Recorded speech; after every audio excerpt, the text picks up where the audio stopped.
Free fire game খেলতে শুরু করি 2020 সালে। এলাকার ভাই ব্রাদার গুলোকে দেখতাম রাতে এক জায়গায় বসে বসে শুধু চিল্লাচিল্লি করতো।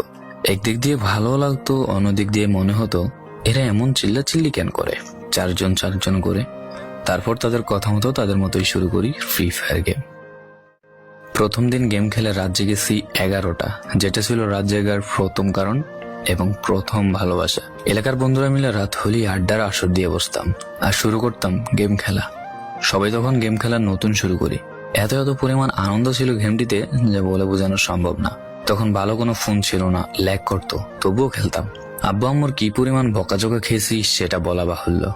অনেকদিন তো স্কুলও যাইতাম না, বন্ধুরা বসে গেম খেলতাম। কিছু টাকা জুগিয়ে কয়েক মাস পর একটা লেভেল আপ পাস ছিল না, 200 টাকায় বোধ হয় 800 ডায়মন্ড পাওয়া যেত। তো সেখান থেকে 800 ডায়মন্ড থেকে একটা অলক ক্যারেক্টার নিই। আর সেই অলক ক্যারেক্টার ছিল তখনকার সময়ের সবচেয়ে দামি ক্যারেক্টার। তখনকার দামি প্লেয়ার মনে হতো নিজেকে। আবার গেমের ভিতর অনেকের সাথে বন্ধুত্ব পর্যন্ত হয়ে গিয়েছিল। গেমের ভিতরে বন্ধুত্ব হলেও বাস্তব ছিল বন্ধুত্বগুলো। তখন ফ্রি ফায়ারে ডু পার্টনার সিস্টেমটা ছিল না, তাই কোনো মেয়ে গেমেও ছিল না। তারপর যখনই মেয়েরা গেমটা শুরু করে তখনই আস্তে আস্তে গেমের আনন্দ নষ্ট হয়ে যায়। অনেক বেশি র্যাম প্রয়োজন হতো, তো তাই গেমটা খেলতে ভালো একটা ফোনের প্রয়োজন হইতো। কিন্তু তখন ফোন ছিল না, কোনো রকম একটা ফোন দিয়ে খেলতাম গেমটা। ভাবতাম একটা ভালো ফোন হইলে গেমটা আরো সুন্দর করে খেলতে পারতাম, ল্যাগ করতো না ইত্যাদি। কত আনন্দই না ছিল তখন। প্রতি সপ্তাহে শুক্রবার বসে সবাই গিল্ডের গ্লোরি ফুল করতাম একটা কাস্টমের জন্য। পরের দিন সবাই মিলে আনন্দ নিয়ে একটা একটা করে কাস্টম খেলতাম। আমার জীবনের প্রথম 3 বছরের ভালোবাসা। কোনো মেয়ের জন্য আমি গেমটা কখনো ইগনোর করি নাই। যখন মন খারাপ থাকতো গেমটা খেলতাম একা একা। একটা ভয় পাইলেই তৎক্ষণাৎ মন ভালো হয়ে যাইত, মুখে সব সময় একটা মৃদু হাসি থাকতো।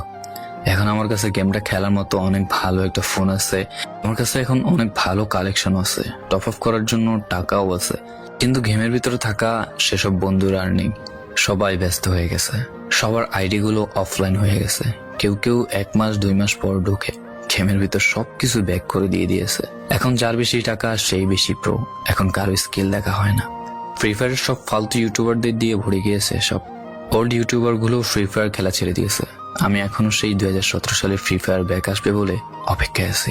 এই পুরো ভিডিওটা স্কিপ করতে আপনার ইচ্ছে করছে না, কোনো এক কারণে আপনাকে এই ভিডিওটা দেখতে বাধ্য করে রেখেছে। জি জনাব, তুমি সেই ছেলে যে তার পুরো আবেগ দিয়ে গেমটা খেলেছো। তুমি সেই ছেলে যে 2017 সালের ফ্রি ফায়ারের মিউজিক শুনলে কান্না মুখ করে ফেলো। তুমি সেই ছেলে যার এত পরিমাণ আবেগ যে এখন তুমি ফ্রি ফায়ার গেমের পুরনো কোনো ভিডিও দেখলে মন ভরে দেখো। তোমার আবেগটা কোনো মেয়ে নয়, নিয়েছে তোমার free fire. I miss you old Free Fire. I miss you old Free Fire friend.